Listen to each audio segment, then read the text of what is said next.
निवडणुकीचा प्रचार संपल्याच्या नंतर मतदान झाल्याच्या नंतर आता अनेक उमेदवार जे आहेत ते थोडे रिलॅक्स मोडमध्ये दिसून येत आहेत। वेगवेगळे लोक वेगवेगळ्या कामांमध्ये व्यस्त आहेत, काही लोक फॅमिली बरोबर आहेत। तर ठाण्यामध्ये जर आपण पाहिलं तर ठाण्यातल्या या प्रतिशिर्डी मंदिरामध्ये आपल्याला संजयजी केळकर दिसून आलेले आहेत। इथे ते सेवा करताना दिसून आलेले आहेत। ठाण्यामध्ये ठाणे शहरातले जे वेगवेगळे उमेदवार होते त्यापैकी भाजपचे संजय केळकर यांना पुन्हा एकदा उमेदवारी देण्यात आली होती आणि आता आपण संजय केळकर यांच्याशी बोलणार आहोत। सर, तुम्ही या प्रतिशिर्डी साई मंदिरामध्ये आलेले आहात, एवढे सगळे लाडू दिसतात, नेमकं काय कारण आहे? साई मंदिराचा हा 23 तारखेपासून वर्धापन दिन आहे आणि 38वा वर्ष आहे।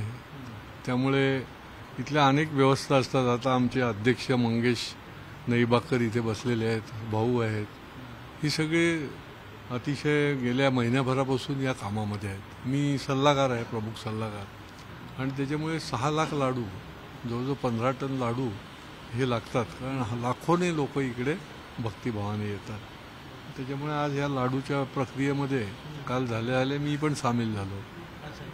सर, उमेदवारांचं भवितव्य मतपेट्यांमध्ये कुठे ना कुठे बंदिस्त झालेलं आहे।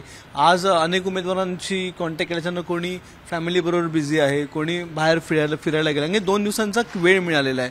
तर तुमचा दिवस आता कसा असणार की गेले 15-20 दिवस प्रचंड स्ट्रेस होता, प्रचंड प्रचार होता, मेहनत प्रचंड होती, आता सगळे कार्यकर्ते पण तुम्ही घेऊन इकडे आलेले आहात? नाही, कालपर्यंत तर खूपच मेहनत आणि सतत निवडणुकीच्याच कामामध्ये, परंतु आज सकाळी उठून नेहमीप्रमाणे मी माझ्या ऑफिसमध्ये लोकांना जे मी अटेंड करतो ते अटेंड करून मग इकडे या कार्याला आलो। धार्मिक कार्य ही तर सर्वात म्हणजे पर्यटनापेक्षा याच्यासारखं ठिकाण नाही। 38 वर्ष हे मंदिर या ठिकाणी आहे। हे तर चार्जिंग स्टेशन आहे, पॉझिटिव्ह एनर्जी इकडे तुम्हाला मिळते आणि या व्यवस्थेमध्ये कधी वेळ जातो अशी परिस्थिती असते। त्याच्यामुळे हे एक प्रकारचं चार्जिंग स्टेशन बाबांच्या चरणी हे सर्वात उत्तम स्टेशन आहे। काल एक्झिट पोल आलेले आहेत अनेक, तर एक्झिट पोलमध्ये अनेक एक्झिट पोल जे आहेत ते महायुतीच्या बाजूने दर्शवत आहेत, 1-2 एक्झिट पोल जे आहेत ते महाविकास आघाडीच्या बाजूने दर्शवत आहेत। आपलं काय मत आहे? एकूण जी टक्केवारी झाली आहे किंवा एकूण जो निकाल लागलेला आहे त्याच्यावर? निकाल लागला नाही आहे, पण जे मतदान झालेलं आहे त्याची टक्केवारी वाढलेली आहे। आपल्या इथे देखील 59% मतदान झालेलं आहे, काय वाटतं? बघा, खरं म्हणजे टक्केवारी ही प्रयत्नपूर्वक वाढलेली आहे। मी शासनाचं म्हणजे इलेक्शन कमिशन आणि खूप संघटना याच्यामध्ये अलर्टली लोकांना अपील करत होता। आम्ही देखील 2 महिन्यापासून की मतदान करा तुम्ही, ह्या लोकशाहीचा उत्सव आहे, त्या अनुषंगाने देखील टक्केवारी वाढलेली आहे।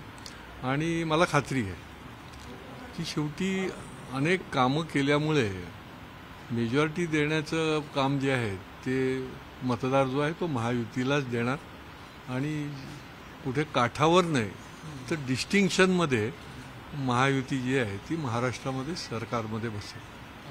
आपण ज्या ठिकाणी लढता म्हणजे ठाणे शहरचं आपल्याला काय किती विश्वास आहे, किती मताधिक्य असेल? मताधिक्य तर काही मी सांगू शकणार नाही, परंतु ठाण्यातला मतदार जागरूक पण आहे आणि सुज्ञ आहे। आतापर्यंत त्यांनी फार मोठ्या महायुतीच्या पाठीशी उभा राहिला आहे।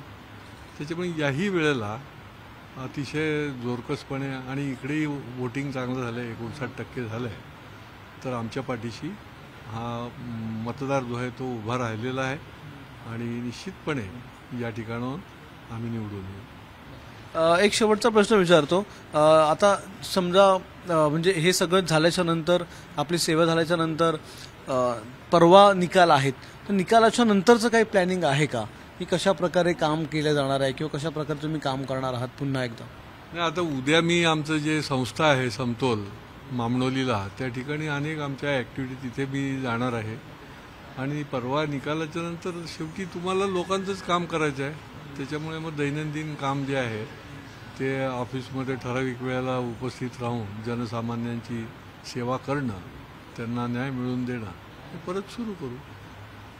धन्यवाद सर आमच्याशी बातचीत केल्याबद्दल। तर संजयजी केळकर हे आपल्याला या प्रतिशिर्डी साई मंदिरामध्ये दिसून येत आहेत, कुठे ना कुठे सेवाभावाच्या दृष्टीने या ठिकाणी ते काम करतायत, सेवा देतात मंदिराला आणि 23 तारखेची वाट बघितली जाते कारण की 23 तारखेला खरा निकाल लागणार आहे। त्या निकालाच्या वेळी देखील त्यांनी जिंकण्याचा आत्मविश्वास हा व्यक्त केलेला आहे। पाहूयात ठाणेकर जनतेने कोणाला निवडून दिलेलं आहे ते 23 तारखेला या संदर्भातला निकाल आपल्याला सगळ्यांना स्पष्ट होणार आहे. कॅमेरामन विनयसह अक्षय भाटकर, एबीपी माझा, ठाणे. एबीपी माझा, उघडा डोळे बघा नीट.